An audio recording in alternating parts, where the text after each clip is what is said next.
I have faith in God, and I know Jesus would feel appreciated if I thank Jesus for living his life and teaching us about the existence of heaven and hell, as well as the crossover to the afterlife. God has helped me see the truth, and I understand that Jesus would want me to thank him for saving the world by spreading joy and sharing knowledge, instead of thanking Jesus for dying so nobody has to pay for their sins.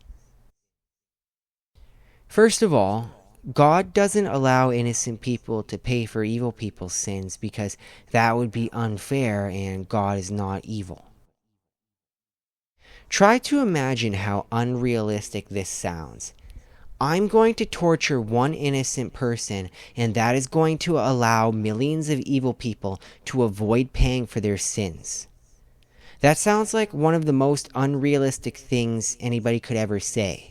Now, let's tone it down a little bit, and let's just say I'm going to torture one innocent person, and that is going to allow one evil person to avoid paying for their sins. It still sounds fucked up, and that's because that would be an evil thing to do. So, now that we've established that torturing innocent people to help evil people is actually evil, let's talk about how God runs heaven and hell. I'm sure lots of people have heard about heaven and hell from various sources, like on TV, for example, and if you look at the basic rules of heaven and hell, you will see that God helps innocent people and God hurts evil people. God invites innocent people to heaven to experience joy, and God sends evil people to hell to experience misery as a punishment. Now let's compare God's heaven and hell to the story about killing Jesus to pay for everybody's sins. One story explains that God is kind and loving to innocent people, and God is violent and hostile towards evil people. While the other story explains that God tortured an innocent person to help evil people avoid paying for their punishment in hell.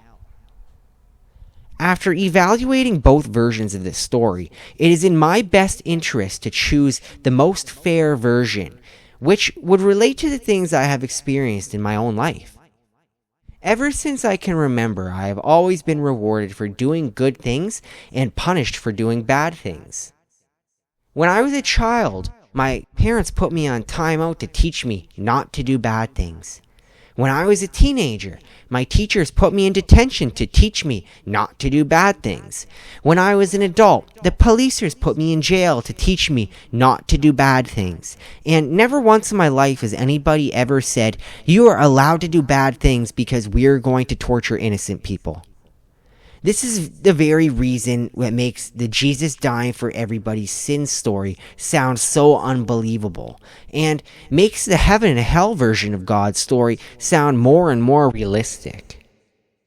And that's the truth. So ever since we were young, we have been conditioned to stop doing bad things or else we will get punished, and the afterlife is no exception. Let's go over the facts really quick to make sure we are using good judgment. Some people say Jesus helped save everybody by paying for our sins, but if you look at the actual facts, the story of Jesus paying for everybody's sins wouldn't actually help save the world from evil people attacking them, and would actually cause the crime rate to increase because people would just feel more comfortable sinning and think that they aren't going to be punished for it. The uninspiring story also causes millions of people to turn away from and resent God, thinking God is some sort of monster who tortures his own innocent children for unfair reasons. If we look at me and God's version of Jesus' story and the Weather Channel from hell, you will start understanding more and become inspired by the real God. Let's take a look at a similar situation we can compare to hurting innocent people as a sacrifice so evil people can avoid their punishments. So take note that if somebody tried to threaten an innocent person in an attempt to break a criminal out of jail so they can avoid their punishment, the police would not let them get away with it. And again, if somebody tried to open an organization whose main priority was trying to torture innocent people to help evil people avoid their punishment, the police would not be okay with that, and I'm pretty sure that would be against the law. So, how are these Christian and Catholic churches legally operating around innocent children on main streets in our towns? How did we all let this surprisingly dangerous organization slip under the radar for so many years? Before God started revealing the truth to me and teaching me how to use good judgment to distinguish the difference between good and evil, I didn't just think, oh, these churches are just normal to have around. I literally thought, oh, those churches are filled with some of the most helpful and innocent people in our community, not realizing they're worshiping evil.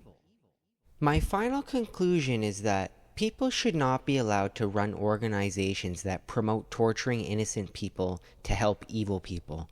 And there should be new rules implemented that state nobody is allowed to teach anything evil at churches ever again. Specifically banning everything to do with Jesus dying, especially dying for our sins, and banning all the disrespectful statues and pictures of Jesus dying from every church around the world.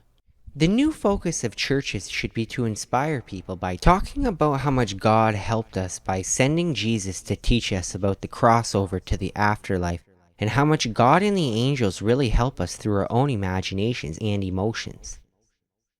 The church should also offer people knowledge about heaven and hell, and guide people to upgrade their lives in order to become closer to God by becoming more innocent, and help people recognize evil temptations so they can overcome the temptations and become more pure of heart